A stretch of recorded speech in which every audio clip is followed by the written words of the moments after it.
Here we go.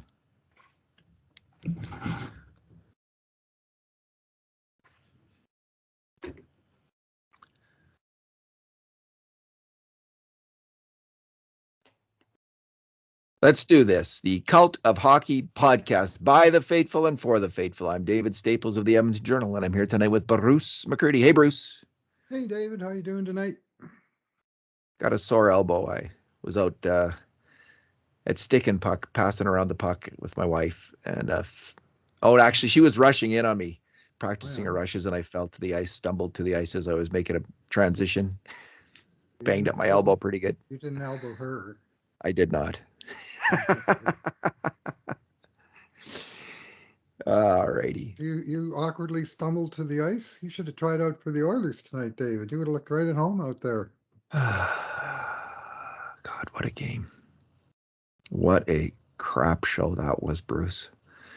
All right, so the Oilers lost 5-2. The grade A shots were 16-13 for the Oilers, and the 5 alarm shots were 9 each. So grade A shots have about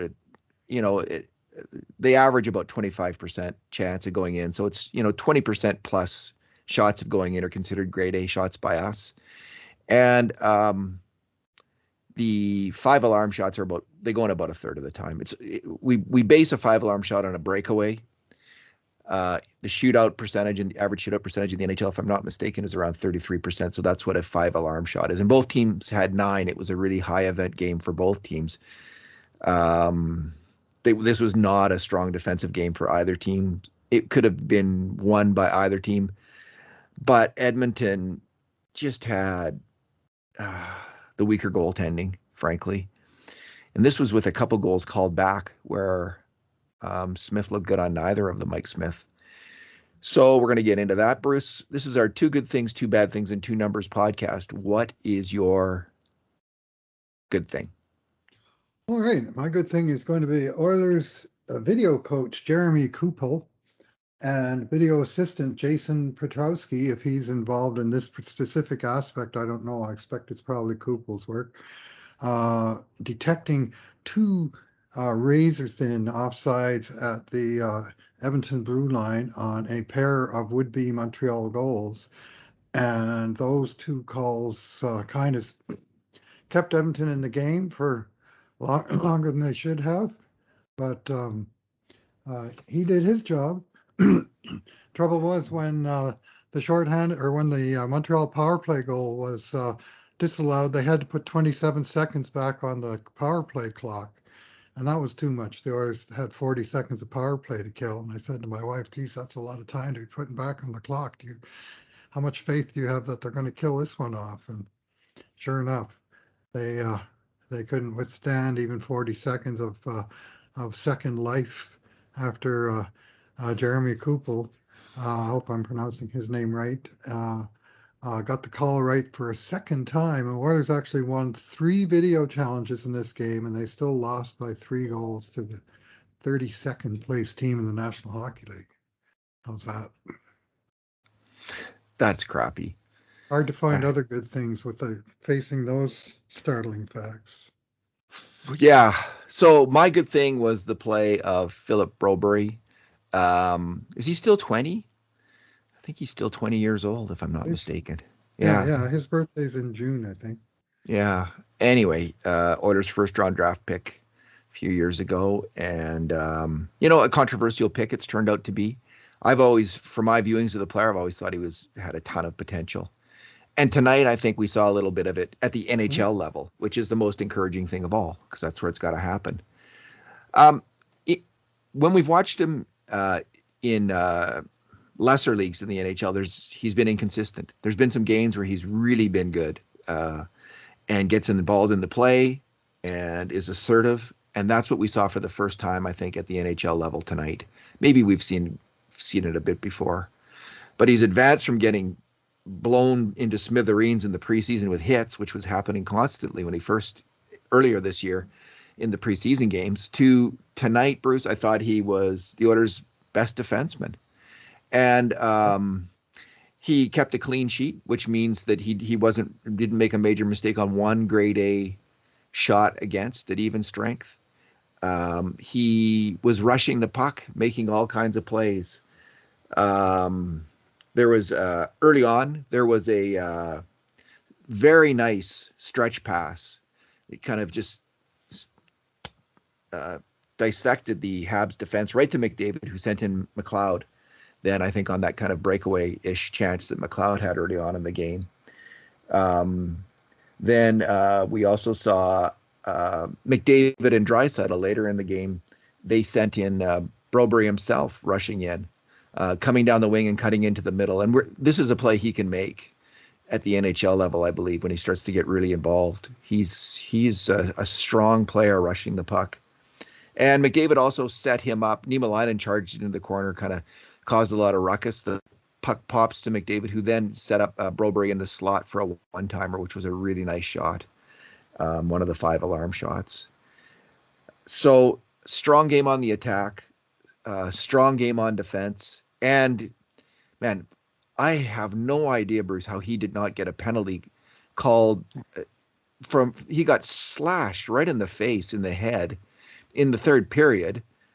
And, there'd been a lesser similar play called earlier, I think, in the third period against the Oilers. How did they miss that? I mean, just bam, right in the face, and no call. Anyway, I don't know if it would have made a difference, but it was really encouraging for him to play that kind of game, particularly in a game where Cole Caulfield was a star, played really well. And, one of the players that people who criticize the drafting of Broberg point out, like, they had Zegras, they could have had Zegras, they could have had Boldy, they could have had Caulfield. This is completely fair comment. At the time, many people viewed these players as potential NHL top 6 forwards, even top line forwards. Yep. So, Edmonton made the decision that they needed more help on defense. Looking at their defense tonight, Bruce, not wrong.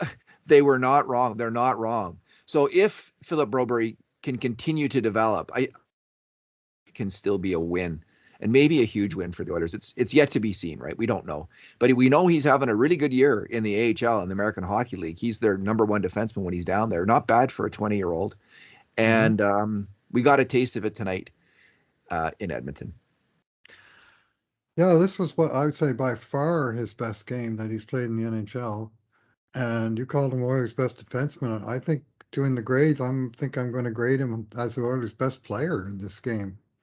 Like I saw him in a very positive light, and this was a game where I guess positive lights really shone brightly compared to all the other dim bulbs up and down the lineup. But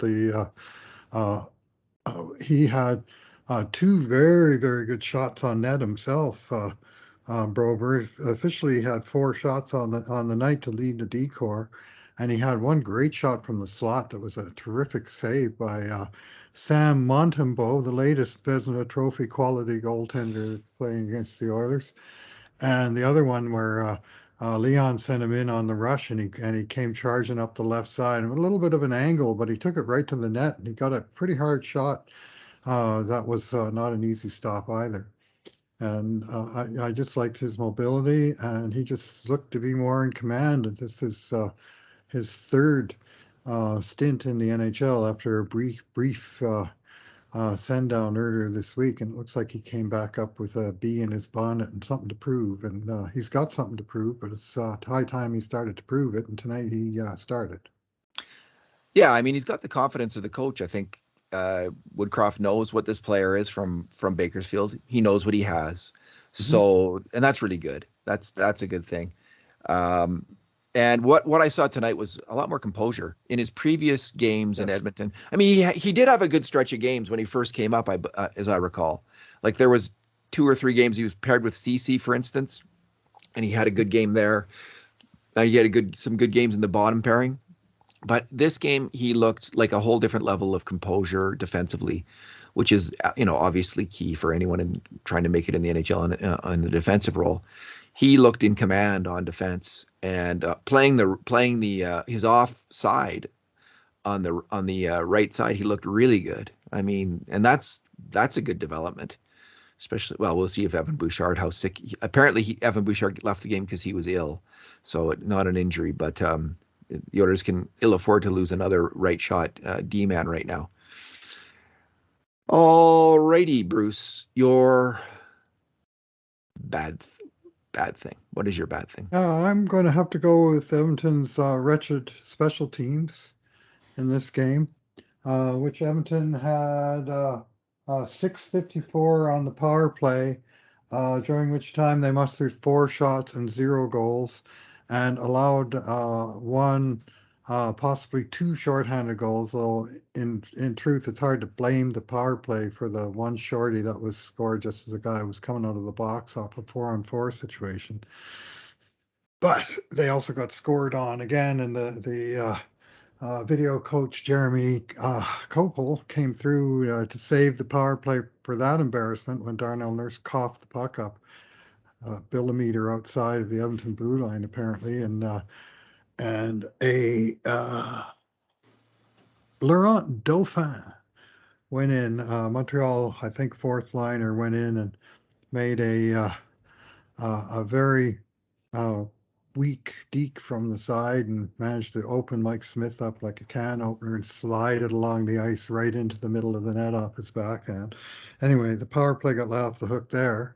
Meanwhile, the penalty kill, on their first 2 opportunities to kill penalties, they gave up 3 power play goals.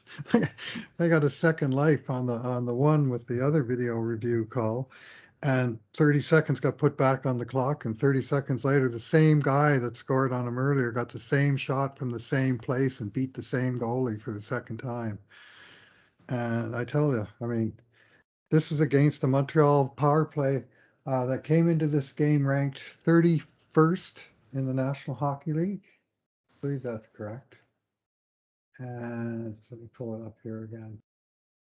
Power percentage. Montreal is, yeah, 31st in the league. And they went bang, scored on their first one, bang, scored on their second one. Oh, didn't count. Oh, we got to get it back. Bang, still scored on their second one. And meanwhile, Edmonton's highly ranked power play was lined up against the Montreal penalty kill, which ranks 29th in the league, and couldn't get it done. So both special teams I thought were wretched. And just to put a icing, I mean, a 4-on-4 team, which you could argue is a special team, it got caught with its pants down. And then the last special team, the 6-on-5, they got a chance, and the puck was in Edmonton's net within what, 10 seconds, 8 seconds off the offensive zone face-off. Like, nothing, lose the draw, can't keep the puck in, can't contain the play in the net. The penalty kill was weird. The same kind of thing was happening again and again with the puck being moved over to a Montreal attacker kind of above the face-off circle, and him just being allowed to move right in, essentially. And there was some disjointedness. First one, Yamamoto, I thought was really out to lunch. He got up too high. He moved too high to the point, and that opens up the space then for the guy to come down the wing, like to fill in that space behind him. You have a 4-on-3 all of a sudden down there. And the next, Draisaitl and Kane were the culprits on the next goal, where Leon backed away trying to stop the crossing, but really his job is to move up and take away that shot. And Kane got a little too high there as well, so he wasn't able to get over. He was also picked off legally, like, you're allowed to get in a guy's way legally. So there was some disjointedness there. They really missed the Nuge in this situation. I mean, that doesn't happen when he's out there.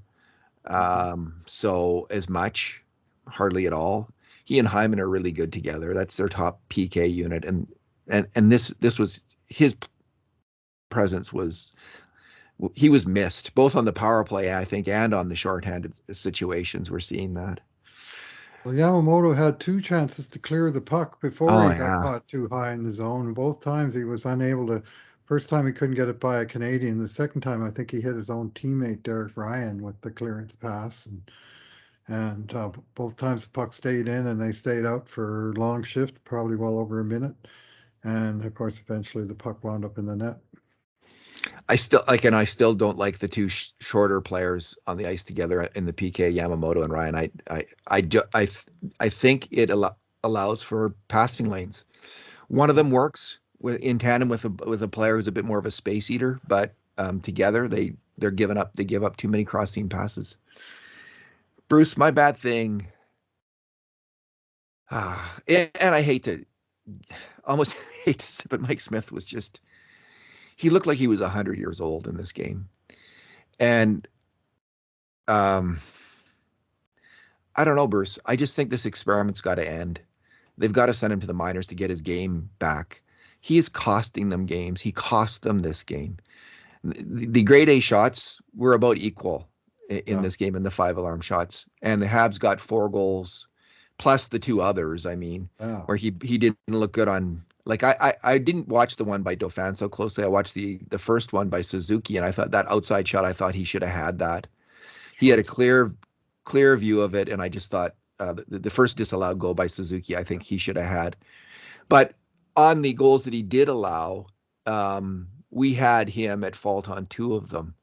And the first one is the second power play goal, where there's just a hard outside shot, but he has a clear sight line on it. And when a goalie's sharp, he'll eat that up. He will swallow that puck and get a whistle, or he'll put it in the corner. And Smith just barfed it up right back into the slot. And Lagesson, we marked Lagesson down for not stopping that shot. It was a pretty hard play for William Lagesson. It went right to the shooter and right in the net. So like a turnover, David.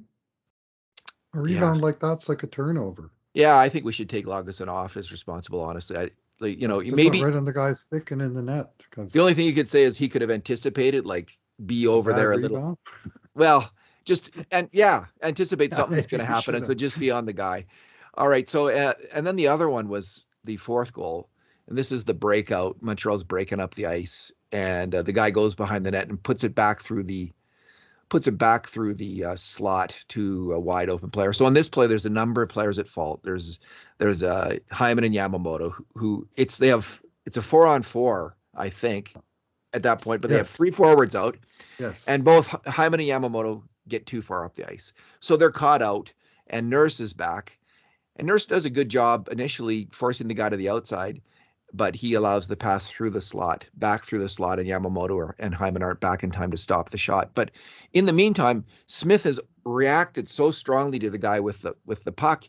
He's flailed and flopped right out of the net. He's taken himself right out of the play in a very kind of awkward way. And it wasn't his only awkward moment in the game. There's a moment where he falls back into the net, either on purpose or not on purpose, and he takes the penalty. But on that play, Bruce, he is not the goalie he was last year. Injuries have taken a huge toll on his game. This is not working. This isn't working. This isn't close to working. And it is time to end this experiment of him working his way into game shape in the NHL. I don't think it can happen anymore. I think he's got to go to the AHL at this point and see if he can work it out there and call up Stuart Skinner. And I think they're actually going to do it. Well, it's high time that they consider doing something, because what they're doing is not working. I mean, Stuart Skinner went down last night and basically stole 2 points for Bakersfield again. And then they got this tonight where Edmonton's putative number 1 goalie gets badly outperformed by Montreal's number 5 goalie? It's not Carey Price. He's not Jake Allen. And then there's a list of other guys further down below them. And this guy was by far the best goalie in this game. And Smith, for the goals that we didn't fault him on, were shots from the high slot.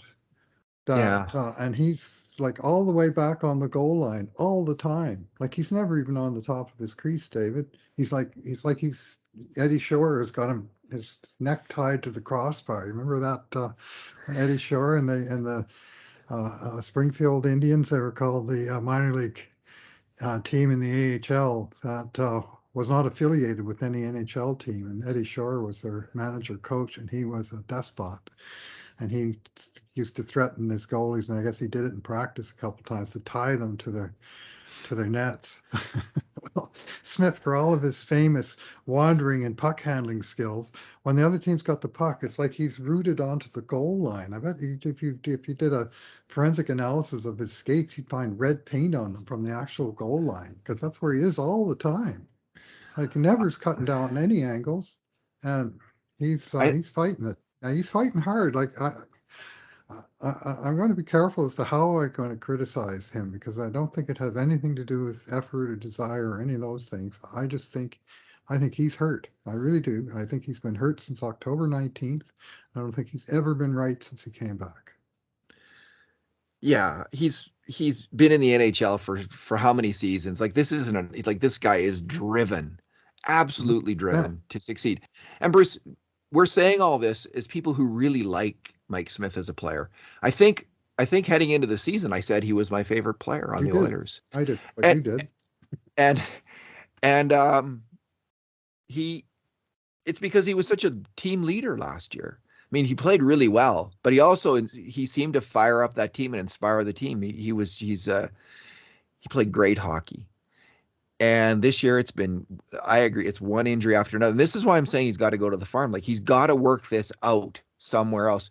Him being on the goal line is not a bug. It is the feature of his game. Like It's he no, on the Suzuki goal that was disallowed. That's why I'm saying like that was on him. It yeah, was not a, it was a good shot, but he was way back. He was yeah, way back in his net. How are you going to stop that way back? Like, how are you going to stop these bullet shots from the just to the edge of the grade A area, the edge of the kill zone, and yeah. he's not stopping those consistently. Like, get a save, make a save, and he did.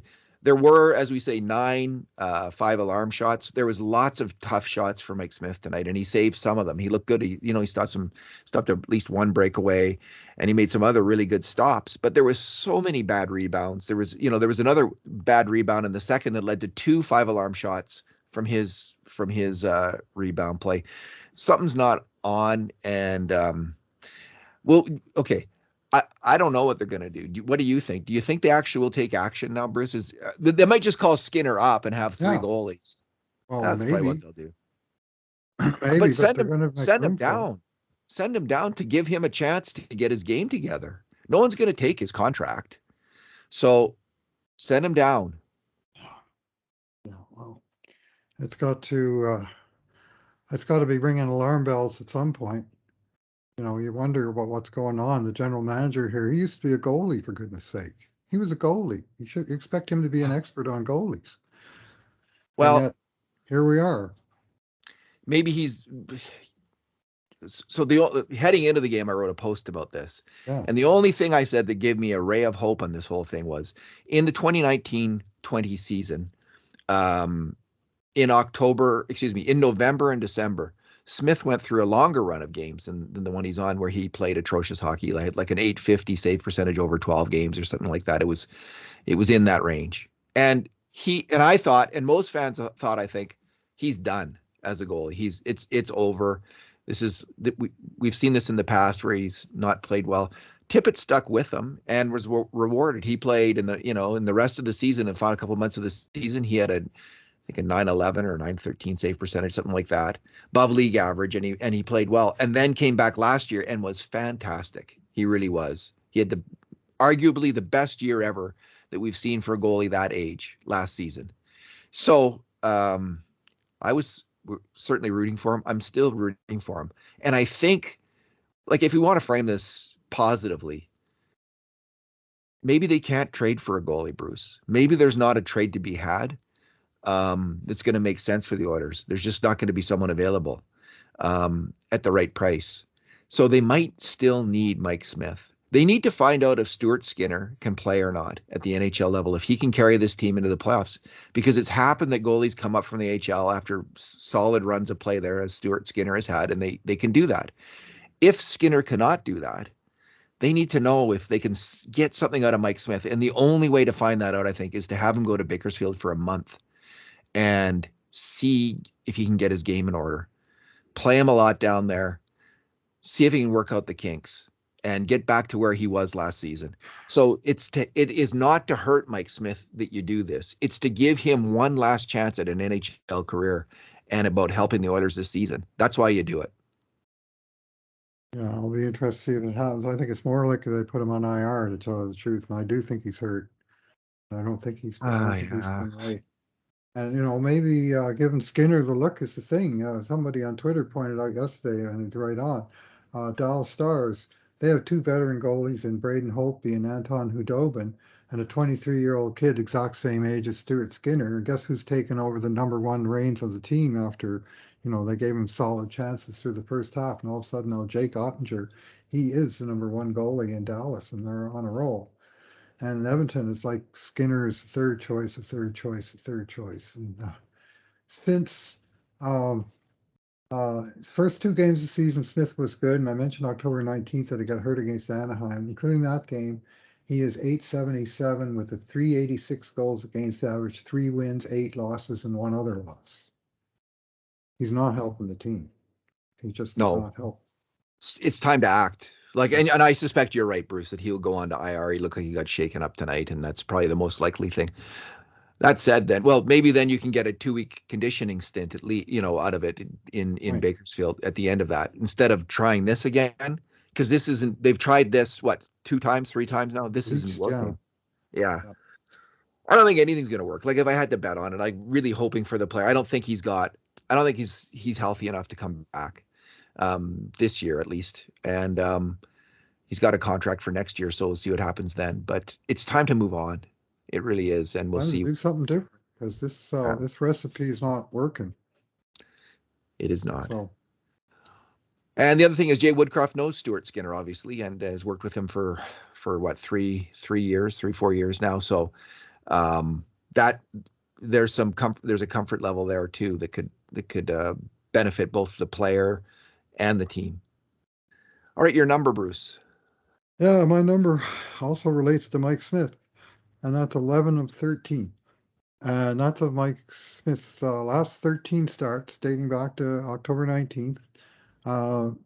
He has, in 11 of them, allowed at least 2 goals in the first period. The Oilers have given up 2 or more goals, one time 3, one time 4 goals in the first period on his watch, and he's given up in those 13 first periods, one of which wasn't even complete, 26 goals. And you wonder why the Oilers are fighting uphill all the time. Well, when you give up 2 in the first period, you're going to be behind at the end of the period most of the time, or tied at best. And it's just, he's not coming up with the stops early in the game, and it's killing him. My bad thing is the first goal, and your number? Excuse me, my number. Yeah, sorry. And the number is 12. Okay. This was the 12th time this year, Bruce, that the Oilers, a bad line change has led to a grade A shot against. It's only the 2nd time it's led to a goal against this year. And man alive.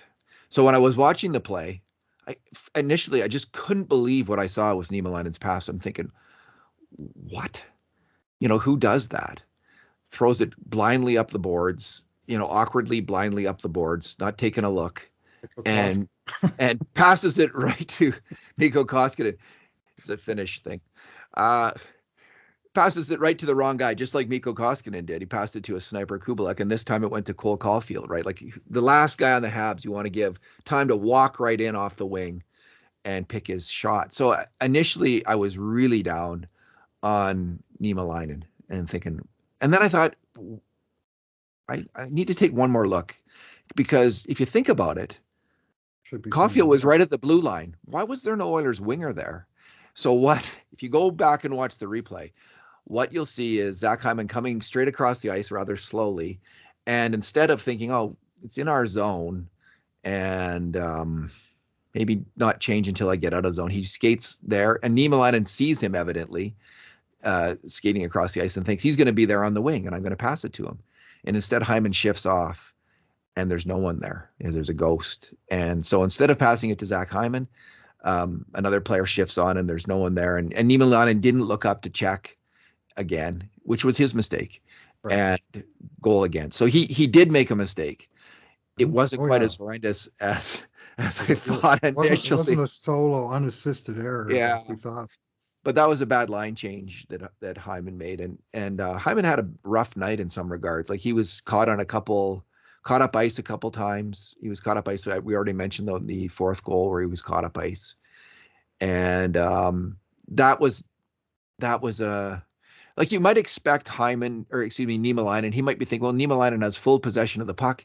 He's going to take it behind the net and wait for the line change, right? Niemelainen has to be game aware, right? He's got to be a smart player. And this should allow Hyman to change off. So he might have honestly been thinking that too. And that might have been not crazy to think that as a player, right? You're expecting your teammates to kind of know who's going to be shifting on and off, and if it's time for a line change. This is what NHL players should know. So, that might be Hyman's defense on the play. Nonetheless, I'm going to call it a bad line change. Well, I'd make the argument that the same player could be charged with a bad line change on that 4-2 goal. And it was the kind of bad line change we don't assign as such, where the player's coming on the ice. Usually it's the guy slacking on their way to the bench that gets our goat. But this was a case where it was 4-on-4. The power play was just about to come because, of course, the Oiler guy was coming out of the box first, and it was going to give Edmonton a power play. And in the 4-on-4, Cody Ceci, the Oilers got the puck deep into Montreal zone. Cody Ceci went off. Hyman came over the boards as they were setting up for the power play. But at this point, it's still 4-on-4. They got 3 forwards, 1 defenseman. And Hyman, coming off Edmonton's bench, just sort of drifts up and into Montreal territory, covering nobody, and high in the zone doing nothing. Montreal makes 1 pass, and all of a sudden it's 2-on-1, because guess what? Montreal's got 2 forwards on the ice, and guess what? Edmonton's only got 1 defenseman. And it was, he needs to be aware of, okay, I'm checking in for a defenseman. Maybe I should be looking around and thinking, what could happen the other way here, and let us establish possession of the puck, and then I'm out for the power play, as opposed to just coasting. So kind of, I think, a brain cramp. And Hyman had a good game. He was named second star in the building. But those are 2 mighty big mistakes, and they both wound up in Edmonton's net. So he's not going to be getting a great grade from me, despite the overall pretty decent effort from the player. He just made a couple of costly mistakes.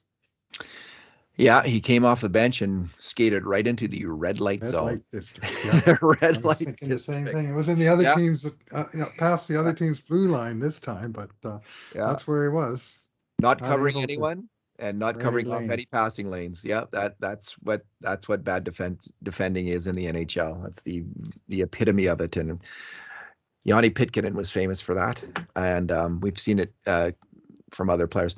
Not generally from Zach Hyman. He's a pretty smart hockey player and is pretty defensive. I got no real beefs with Hyman, but tonight he made mistakes, and I wound up in Edmonton's net. All right, who's next, Bruce? What do we got next? We got a makeup game in Calgary on Monday, just at the time when the schedule maker had originally thought Edmonton needs a break here. We're giving 3 days off, and then they'll carry on with their homestand next Wednesday. Well, now we got to go down to Calgary on Monday. And honestly, this feels like a 12-game road trip. It really does. Like this is the 3rd time in a row that the Oilers have played a single 1 game at home, and then immediately had to travel to another city to play their next game or games. And it's like they've never had any practice time, or they've much downtime or home time. And it sounds like I'm making excuses. It's just facts. This schedule is vicious. And I almost dropped another word in there. This schedule is vicious, and it's catching up with them. And the team, I'm going to point some of the finger at Ken Holland. You need a deep team to be able to survive that. And of course, the injury bug is not helping at all. But the fact is that most nights the Oilers go out there and they got 7 or 8 forwards that the coach trusts to play, and they wind up playing. Zach Hyman tonight, he played another 24 minutes. That's like this 3rd or 4th game lately where he's played 24, 25, 26 minutes, and he's starting to make mistakes. Go figure. Call up Holloway. Call up Skinner. Like tonight. Maybe it's happened since we've been on doing this podcast. Call up those 2 guys. Saunders are playing right now, so probably wait till that's over. Maybe tomorrow. Yeah. Call him up. Get him here. Flying to Calgary. I think Holloway's from Calgary, isn't he? And let's see what they got. I think you can start Koskinen against Calgary. Absolutely. Yeah, he's been playing well, but then the game after, like whatever comes next, go with Skinner. All right, Bruce, we'll see what happens. We'll see what happens. 7-0-2 in his last 9. Smith's lost his last 4 in a row. Yeah. Bottom line. Yeah. So So you got to change it up, and Costin is not the item that needs changing at this point in time. Indeed. All right, maybe they're going to make a trade. Maybe if they are going to get a goalie or a D-man and like a D-man to help out, maybe this is the moment when they pull the trigger on that. We'll see. Thanks for talking tonight, Bruce. All right, thanks for listening, everyone. And in the meantime, and in between times, this has been another edition of the Cult of Hockey podcast.